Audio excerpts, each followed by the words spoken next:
The leaders of the people were living in Jerusalem, the holy city. 1/10 of the people from the other towns of Judah and Benjamin were chosen by sacred lots to live there, too, while the rest stayed where they were.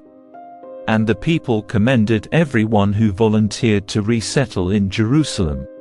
Here is a list of the names of the provincial officials who came to live in Jerusalem. Most of the people, priests, Levites, temple servants, and descendants of Solomon's servants continued to live in their own homes in the various towns of Judah, but some of the people from Judah and Benjamin resettled in Jerusalem. From the tribe of Judah, Athaiah son of Uzziah, son of Zechariah, son of Amariah, son of Shephatiah, son of Mahalalel, of the family of Perez. Also Maaseiah son of Baruch, son of Kol-Hozeh, son of Haziah, son of Adaiah, son of Joiarib, son of Zechariah, of the family of Shelah. There were 468 descendants of Perez who lived in Jerusalem, all outstanding men. From the tribe of Benjamin, Sallu son of Meshullam, son of Jod, son of Pedaiah, son of Kaliah, son of Maaseiah, son of Ithiel, son of Jeshiah.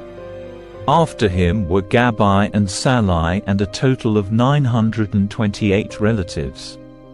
Their chief officer was Joel son of Zichri, who was assisted by Judah son of Hassenuah, second in command over the city. From the priests, Jedaiah son of Joiarib, Jachin, and Seraiah son of Hilkiah.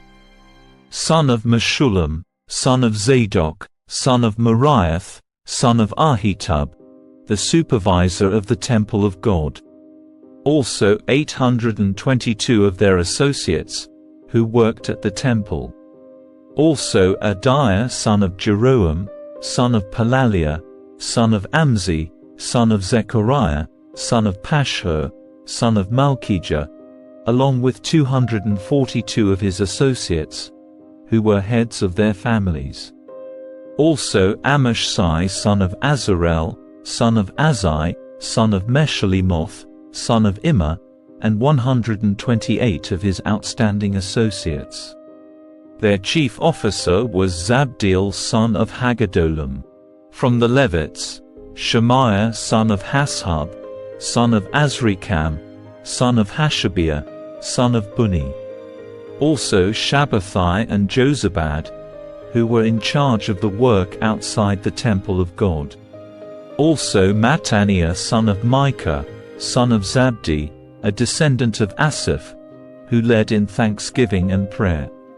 Also Bakbukiah, who was Mattaniah's assistant, and Abda son of Shammua, son of Galal, son of Jeduthun.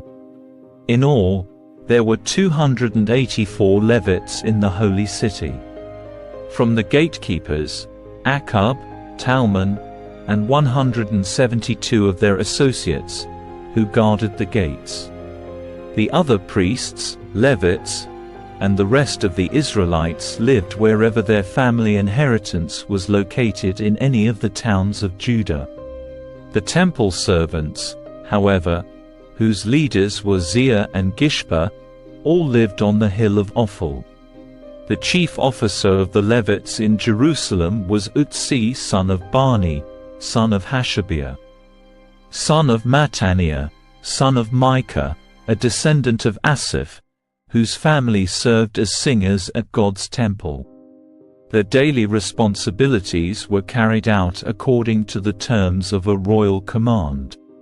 Pethahiah son of Meshezabel, a descendant of Zerah son of Judah, was the royal advisor in all matters of public administration. As for the surrounding villages with their open fields, some of the people of Judah lived in Kiriath Arba with its settlements, Dibon with its settlements, and Jekabzeel with its villages.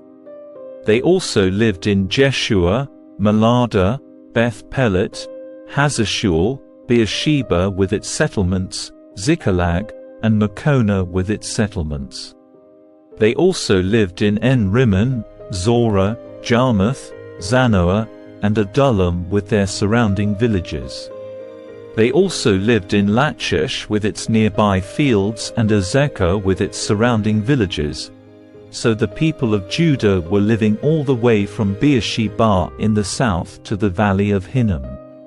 Some of the people of Benjamin lived at Geba, Michmash, Ijah, and Bethel with its settlements. They also lived in Anathoth, Nob, Ananiah, Hazor, Ramah, Gittim, Hadid, Zeboim, Nebiat, Lod, Ono, and the valley of craftsmen. Some of the Levites who lived in Judah were sent to live with the tribe of Benjamin. Here is the list of the priests and Levites who returned with Zerubbabel son of Shealtiel and Jeshua the high priest, Seraiah, Jeremiah, Ezra, Amariah, Malach, Hattush, Shechaniah, Haram, Meremoth, Iddo, Ginnathan, Abijah, Miniamin, Modiah, Bilgah, Shemaiah, Joiarib, Jediah, Sallu, Amok, Hilkiah, and Jediah. These were the leaders of the priests and their associates in the days of Jeshua. The Levites who returned with them were Jeshua, Binnui, Kadmiel, Sherebiah, Judah, and Mattaniah, who with his associates was in charge of the songs of thanksgiving. Their associates, Bakbukiah and Unni, stood opposite them during the service. Jeshua the high priest was the father of Joachim. Joachim was the father of Eliashib. Eliashib was the father of Joiada. Joiada was the father of Johanan. Johanan was the father of Jaddua. Now when Joachim was high priest, the family leaders of the priests were as follows. Moriah was leader of the family of Seraiah. Hananiah was leader of the family of Jeremiah. Meshullam was leader of the family of Ezra. Jehohanan was leader of the family of Amariah. Jonathan was leader of the family of Malach. Joseph was leader of the family of Shechaniah. Adnah was leader of the family of Haram. Helkai was leader of the family of Meremoth. Zechariah was leader of the family of Iddo. Meshullam was leader of the family of Ginnathan. Zichri was leader of the family of Abijah. There was also a leader of the family of Miniamin. Piltai was leader of the family of Modiah. Shemua was leader of the family of Bilgah. Jehonathan was leader of the family of Shemaiah. Mattanai was leader of the family of Joiarib. 𝗦ci was leader of the family of Jediah. Kalai was leader of the family of Sallu. Ebba was leader of the family of Amok. Hashabiah was leader of the family of Hilkiah. Nethanel was leader of the family of Jediah. A record of the Levite families was kept during the years when Eliashib, Joiada, Johanan, and Jaddua served as high priest. Another record of the priests was kept during the reign of Darius the Persian.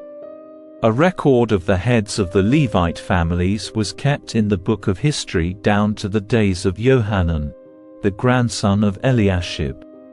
These were the family leaders of the Levites: Hashabiah, Sherebiah, Jeshua, Binnui, Kadmiel, and other associates, who stood opposite them during the ceremonies of praise and thanksgiving, one section responding to the other, as commanded by David, the man of God. This included Mattaniah, Bakbukiah, and Obadiah. Meshullam, Talmon, and Akkub were the gatekeepers in charge of the storerooms at the gates. These all served in the days of Joachim son of Jeshua, son of Jehozadak, and in the days of Nehemiah the governor and of Ezra the priest and scribe. For the dedication of the new wall of Jerusalem, the Levites throughout the land were asked to come to Jerusalem to assist in the ceremonies. They were to take part in the joyous occasion with their songs of thanksgiving and with the music of cymbals, harps, and lyres. The singers were brought together from the region around Jerusalem and from the villages of the Netophathites. They also came from Beth Gilgal and the rural areas near Geba and Azmaveth, for the singers had built their own settlements around Jerusalem. The priests and Levites first purified themselves, then they purified the people, the gates, and the wall. I led the leaders of Judah to the top of the wall and organized 2 large choirs to give thanks. One of the choirs proceeded southward along the top of the wall to the Dung Gate. Hoshea and half the leaders of Judah followed them, along with Azariah, Ezra, Meshullam, Judah, Benjamin, Shemaiah, and Jeremiah. Then came some priests who played trumpets, including Zechariah son of Jonathan, son of Shemaiah, son of Mattaniah, son of Micaiah, son of Zakkur, a descendant of Asaph. And Zechariah's colleagues were Shemaiah, Azarel, Milalai, Gilalai, Moai, Nethanel, Judah, and Hanani. They used the musical instruments prescribed by David, the man of God. Ezra the scribe led this procession. At the fountain gate they went straight up the steps on the ascent of the city wall towards the city of David. They passed the house of David and then proceeded to the water gate on the east. The second choir giving thanks went northward around the other way to meet them. I followed them, together with the other half of the people, along the top of the wall past the Tower of the Ovens to the broad wall, then past the Ephraim gate to the old city gate, past the fish gate and the Tower of Hananel, and on to the Tower of the 100. Then we continued on to the sheep gate and stopped at the guard gate. The 2 choirs that were giving thanks then proceeded to the temple of God, where they took their places. So did I, together with the group of leaders who were with me. We went together with the trumpet-playing priests, Eliakim, Maaseiah, Miniamin, Micaiah, Elionai, Zechariah, and Hananiah, and the singers, Maaseiah, Shemaiah, Eleazar, 𝗦ci, Jehohanan, Malchijah, Elam, and Ezer. They played and sang loudly under the direction of Jezrahiah the choir director. Many sacrifices were offered on that joyous day, for God had given the people cause for great joy. The women and children also participated in the celebration, and the joy of the people of Jerusalem could be heard far away. On that day men were appointed to be in charge of the storerooms for the offerings, the first part of the harvest, and the tithes. They were responsible to collect from the fields outside the towns the portions required by the law for the priests and Levites. For all the people of Judah took joy in the priests and Levites and their work. They performed the service of their God and the service of purification, as commanded by David and his son Solomon, and so did the singers and the gatekeepers. The custom of having choir directors to lead the choirs in hymns of praise and thanksgiving to God began long ago in the days of David and Asaph. So now, in the days of Zerubbabel and of Nehemiah, all Israel brought a daily supply of food for the singers, the gatekeepers, and the Levites. The Levites, in turn, gave a portion of what they received to the priests, the descendants of Aaron. On that same day, as the book of Moses was being read to the people, the passage was found that said no Ammonite or Moabite should ever be permitted to enter the assembly of God, for they had not provided the Israelites with food and water in the wilderness. Instead, they hired Balaam to curse them, though our God turned the curse into a blessing. When this passage of the law was read, all those of foreign descent were immediately excluded from the assembly. Before this had happened, Eliashib the priest, who had been appointed as supervisor of the storerooms of the temple of our God and who was also a relative of Tobiah, had converted a large storage room and placed it at Tobiah's disposal. The room had previously been used for storing the grain offerings, the frankincense, various articles for the temple, and the tithes of grain, new wine, and olive oil, which were prescribed for the Levites, the singers, and the gatekeepers, as well as the offerings for the priests. I was not in Jerusalem at that time, for I had returned to King Artaxerxes of Babylon in the 32nd of his reign, though I had asked. When I arrived back in Jerusalem, I learned about Eliashib's evil deed in providing Tobiah with a room in the courtyards of the temple of God. I became very upset and threw all of Tobiah's belongings out of the room. Then I demanded that the rooms be purified, and I brought back the articles for God's temple, the grain offerings, and the frankincense. I also discovered that the Levites had not been given the prescribed portions of food, so they and the singers who were to conduct the worship services had all returned to work their fields. I immediately confronted the leaders and demanded, "Why has the temple of God been neglected?" Then I called all the Levites back again and restored them to their proper duties. And once more all the people of Judah began bringing their tithes of grain, new wine, and olive oil to the temple storerooms. I assigned supervisors for the storerooms, Shelemiah the priest, Zadok the scribe, and Pedaiah, one of the Levites. And I appointed Hanan son of Zaccur and grandson of Mattaniah as their assistant. These men had an excellent reputation, and it was their job to make honest distributions to their fellow Levites. Remember this good deed, O my God, and do not forget all that I have faithfully done for the temple of my God and its services.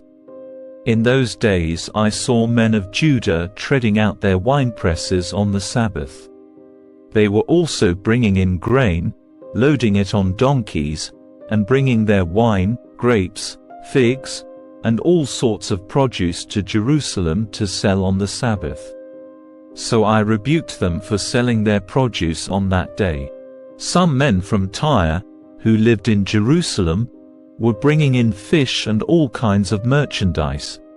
They were selling it on the Sabbath to the people of Judah, and in Jerusalem at that. So I confronted the nobles of Judah. "Why are you profaning the Sabbath in this evil way?" I asked.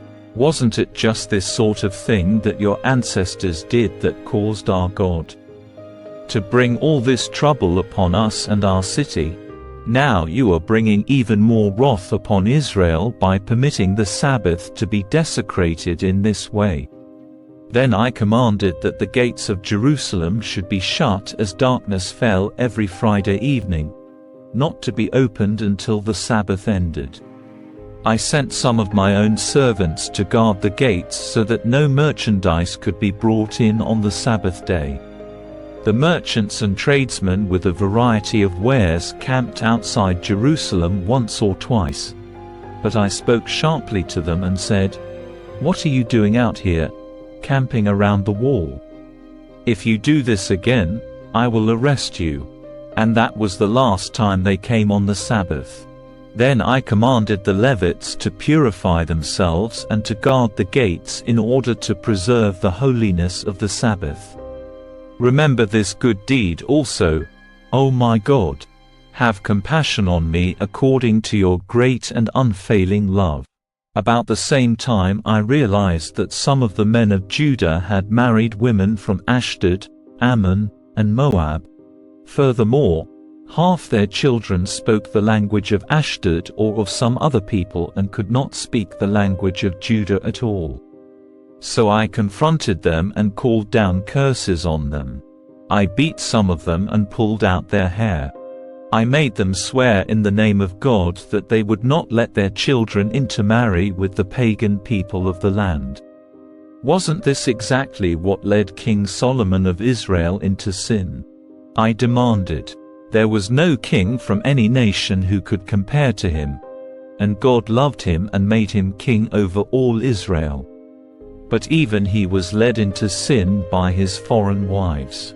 How could you even think of committing this sinful deed and acting unfaithfully towards God by marrying foreign women? One of the sons of Joiada, son of Eliashib the high priest, had married a daughter of Sanballat the Horonite. So I banished him from my presence. Remember them, O my God, for they have defiled the priesthood and the solemn vows of the priests and Levites. So I purged out everything foreign and assigned tasks to the priests and Levites, making certain that each knew his work. I also made sure that the supply of wood for the altar and the first portions of the harvest were brought at the proper times. Remember this in my favor, O my God.